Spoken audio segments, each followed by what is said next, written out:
Bonjour à tous et bienvenue pour cette émission de novembre 2014 d'ADP Info RH. La thématique du jour, le compte personnel de prévention de la pénibilité. Et on commence tout de suite avec une date clé.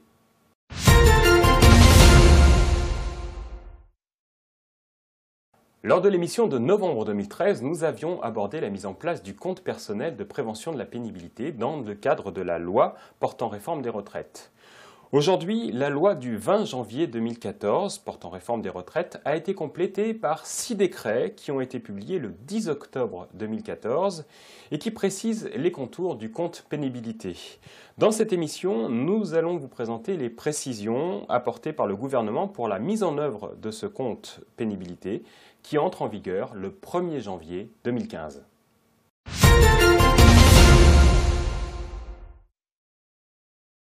Muriel Bédard, bonjour. Bonjour. Pour commencer, est-ce que vous pouvez nous présenter dans quel cadre s'inscrit le compte personnel de prévention de la pénibilité ? Oui, alors actuellement, l'employeur a une obligation relative à la prévention des risques et selon l'article L4121-1 du Code du travail, l'employeur doit mettre en œuvre les mesures nécessaires pour assurer la sécurité et protéger la santé mentale et physique de ses collaborateurs. C'est dans ce cadre que l'employeur doit élaborer le document unique d'évaluation des risques professionnels au sein duquel il va lister et hiérarchiser les différents risques professionnels. Et c'est à partir des données collectives de ce document que l'employeur pourra réaliser la fiche individuelle de prévention des expositions qui est obligatoire depuis le 1er février 2012 et qui est propre à chaque salarié exposé à ces facteurs de risque. Est-ce que ces fiches individuelles d'exposition seront toujours en vigueur au 1er janvier 2015 ? Oui, les fiches subsistent, même si leur contenu a été aménagé par la loi qui réforme les retraites, loi qui par ailleurs précise qu'à compter du 1er janvier 2015, l'employeur ne devra réaliser ces fiches que si le salarié est exposé à un ou plusieurs facteurs de risque professionnel et si cette exposition excède certains seuils. De plus, l'employeur devra transmettre une copie de cette fiche à son salarié au terme de chaque année civile et au plus tard au 31 janvier de l'année suivante. Alors venons-en au compte personnel de prévention de la pénibilité. Comment s'inscrit-il dans ce cadre ?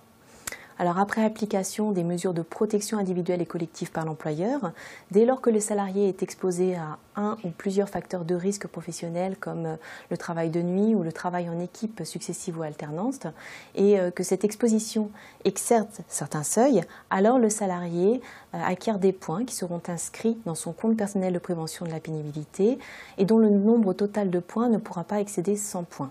Qui a en charge la gestion du compte ?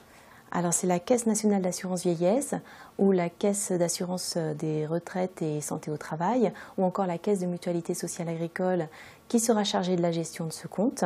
Et c'est à partir des informations contenues dans la fiche individuelle de prévention des expositions que la Caisse alimentera en points le compte personnel de pénibilité du salarié. Et c'est pourquoi l'employeur doit transmettre une copie de cette fiche à la Caisse gestionnaire, sachant qu'au 1er janvier 2015, comme c'est le cas actuellement, l'employeur devra toujours transmettre une copie de cette fiche à son service de santé au travail. Très bien.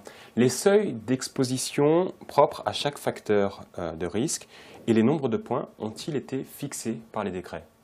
Oui, tout à fait. Concernant les seuils d'exposition, par exemple, en cas de travail de nuit, l'intensité minimale a été fixée à 1 heure de travail entre 24 heures et 5 heures et la durée minimale a été fixée à 120 nuits par an.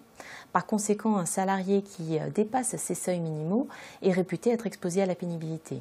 Venons-en aux points maintenant, comment sont-ils attribués ? Alors, quant au nombre de points, lorsque le salarié est titulaire d'un contrat de travail dont la durée est supérieure ou égale à l'année civile, la Caisse inscrira 4 points en cas d'exposition à un seul facteur de risque professionnel au-delà des seuils au cours de l'année et 8 points en cas d'exposition à plusieurs facteurs de risque au-delà des seuils au cours de l'année.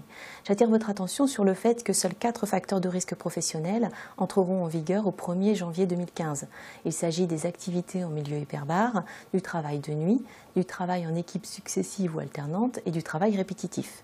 Les autres facteurs de risque professionnels entreront en vigueur à compter du 1er janvier 2016. Mettons-nous du côté du travailleur maintenant. Comment pourra-t-il utiliser son compte ? Alors, le titulaire du compte aura 3 possibilités. Il pourra affecter tout ou partie de ses points, soit pour se former, soit pour financer un complément de rémunération et les cotisations qui y sont liées pour réduire sa durée du travail et passer un temps partiel, soit encore pour financer une majoration de durée d'assurance vieillesse et partir à la retraite avant l'âge légal. Mais que ce soit pour l'acquisition des points ou pour l'utilisation du compte, il faut savoir que des aménagements sont prévus pour les salariés âgés. Merci Muriel, voilà ce que stipulent la loi et les décrets. Voyons maintenant ce qu'il faut mettre en œuvre dans l'entreprise.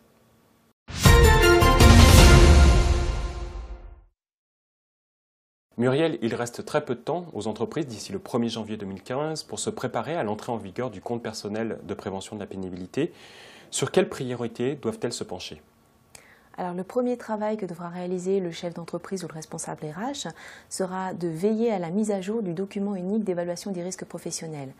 Il ne faut pas oublier que si cette obligation incombe à l'employeur, il s'agit d'un travail collectif qui doit faire intervenir au moins la médecine du travail et le CHSCT. Il est également recommandé à l'employeur d'y associer les salariés et de se faire aider par des organismes extérieurs du type la CARSAT, l'ANACT ou encore l'INRS. De toute façon, quoi qu'il en soit, l'employeur devra mettre à jour ce document unique d'évaluation des risques puisqu'il devra comporter non seulement les données collectives utiles à l'évaluation des expositions individuelles aux facteurs de risque, mais aussi la proportion de salariés exposés à un ou plusieurs facteurs de risque au-delà des seuils. Et c'est un travail important puisque c'est à partir de ces données collectives que l'employeur pourra renseigner la fiche individuelle de prévention des expositions. Si je comprends bien Muriel, le travail le plus important et le plus délicat que l'employeur devra réaliser tourne autour de l'évaluation de l'intensité et de la durée d'exposition. Quelle aide est-ce qu'il peut trouver ? Alors, mis à part les organismes extérieurs que je viens de citer, l'employeur pourra se tourner vers sa branche professionnelle qui est supposée recenser par accord collectif les situations types d'exposition. Par ailleurs, l'administration devrait publier des documents de référence qui recenseront différentes hypothèses d'exposition. Très bien. Pour renseigner les fiches individuelles d'exposition, l'employeur va devoir faire une évaluation en continu de chaque salarié du degré d'exposition aux facteurs de risque ? Non, ce n'est pas envisageable. Les pouvoirs publics préconisent une approche globale, c'est-à-dire que l'exposition serait appréciée selon les conditions habituelles de travail, en moyenne sur l'année. Est-ce que la mise en œuvre du compte personnel de prévention de la pénibilité aura un impact sur les logiciels de paye ? Alors, à mon sens, il y aurait deux impacts majeurs. Le premier impact concerne les cotisations qui financeront le compte personnel de prévention de la pénibilité, sachant que la cotisation annuelle de base de 0,01% due par l'ensemble des employeurs ne sera effective qu'au titre de l'année 2017.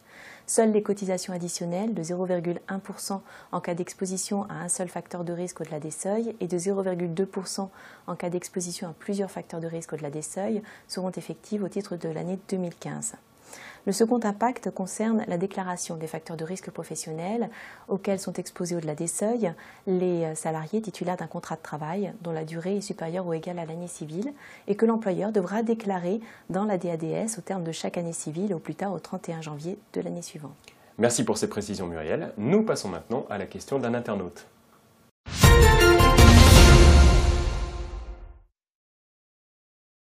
Muriel, on nous demande combien de temps les fiches d'exposition devront-elles être conservées par l'employeur ? Alors, l'employeur devra conserver par tout moyen les fiches individuelles de prévention des expositions de ses salariés pendant 5 ans, après l'année à laquelle elles se rapportent. Merci encore Muriel. Je vous en prie. On se retrouve le mois prochain ? Très bien. Avec plaisir. Voici maintenant ce qu'il faut retenir de cette émission de novembre 2014 d'ADP Info RH.